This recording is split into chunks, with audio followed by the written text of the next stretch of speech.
Friends, आज मैं आप लोगों को भारतीय संसद के कार्य एवं शक्तियों के बारे में बताऊंगी। इससे पहले के वीडियो में मैंने आप लोगों को बताया था कि भारतीय संसद भारत में प्रमुख व्यवस्थापन शक्ति के रूप में कार्य करती है। संसद के अंग में राज्यसभा, लोकसभा और राष्ट्रपति को सम्मिलित किया जाता है। भारतीय संसद को संप्रभु संस्था का स्वरूप प्रदान नहीं किया गया है क्योंकि उस पर कई प्रकार के नियंत्रण हैं, किंतु फिर भी महत्वपूर्ण भारत के राजनीतिक परिस्थितियों में बहुत अधिक महत्वपूर्ण कार्यों का जो संपादन है वो संसद के द्वारा ही किया जाता है। संसद के कार्य एवं शक्तियों में सबसे पहला आता है व्यवस्थापन संबंधी शक्तियाँ। भारत में संघात्मक शासन व्यवस्था होने के कारण शक्तियों का विभाजन संघ सूची, राज्य सूची और समवर्ती सूची में किया गया है। संघ सूची और समवर्ती सूची के विषयों पर कानून बनाने का कार्य संसद के द्वारा किया जाता है। इसके अतिरिक्त सभी संघीय क्षेत्रों के लिए संसद को सदैव सभी विषय पर कानून बनाने की शक्ति प्राप्त है। जब भारत में विशेष परिस्थितियों में संकट काल की उद्घोषणा की जाती है या राष्ट्रपति को जो संकटकालीन अधिकार प्राप्त हैं उनको लागू किया जाता है, तो ऐसी स्थिति में राज्य सूची के विषयों पर भी कानून बनाने का अधिकार संसद को प्राप्त हो जाता है। जब कभी दो या अधिक राज्यों के विधानमंडल प्रस्ताव पास करके संसद से किसी भी विषय के बारे में कानून बनाने की प्रार्थना करें तो संसद कानून बना सकती है। यानी किसी विशेष परिस्थिति में दो या दो से अधिक राज्य इस तरह का अनुरोध संसद से करें कि इन विषयों पर कानून संसद के द्वारा बनाए जाने चाहिए, तो उन राज्यों के लिए संसद कानून बनाने का अधिकार रखती है। जब राज्यसभा 2/3 बहुमत से प्रस्ताव पारित करके राष्ट्रीय हित में संसद से राज्य सूची के किसी विषय विशेष पर कानून बनाने का अनुरोध करे तो भी संसद कानून बना सकती है।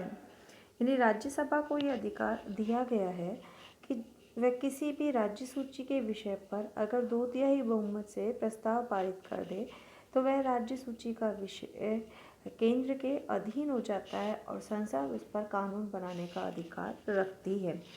भारतीय राज्य क्षेत्र में संसद को व्यवस्थापन के क्षेत्र में व्यापक शक्तियाँ एवं अधिकार प्रदान किए गए हैं। अगला आता है वित्तीय शक्तियाँ। संविधान द्वारा संसद को संघीय वित्त पर पूर्ण नियंत्रण प्रदान किया गया है। सभी कर संबंधी प्रस्ताव तथा अनुदानों की मांगें संसद द्वारा स्वीकृत होने पर ही प्रभावी होती हैं। संविधान में इस बात का स्पष्ट उल्लेख किया गया है कि संसद के एक प्राधिकार के बिना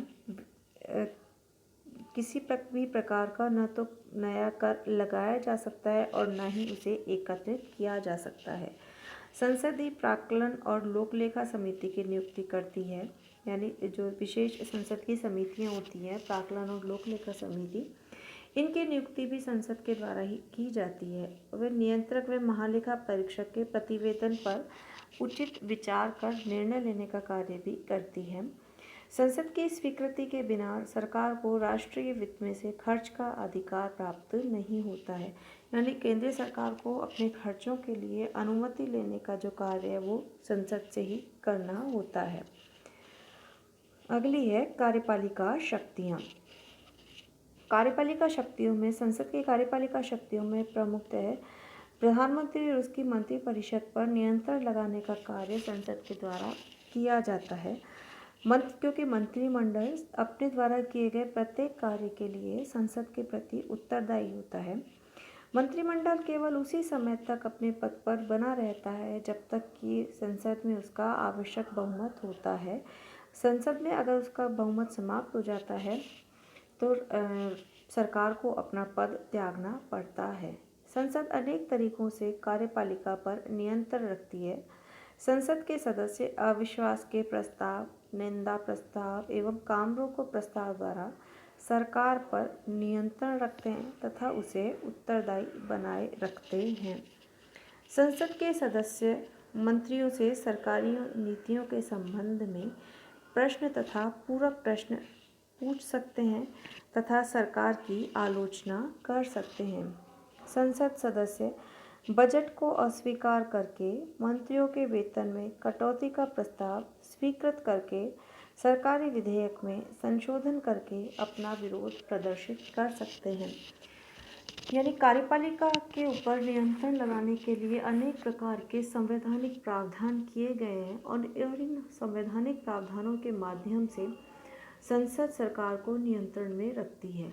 सबसे बड़ा जो अधिकार है वो अविश्वास का प्रस्ताव है कि संसद में या लोकसभा में अविश्वास का प्रस्ताव सरकार के विरुद्ध रखा जा सकता है। इसके अतिरिक्त समय समय पर प्रश्न पूछकर, पूरक प्रश्न पूछकर, ध्यानाकर्षण प्रस्ताव लाकर, काम रोको प्रस्ताव लाकर, इन सब के माध्यम से भी समय समय पर संसद जो है वो प्रधानमंत्री उसकी मंत्रिपरिषद को या कार्यपालिका को नियंत्रित रखने का कार्य करती है।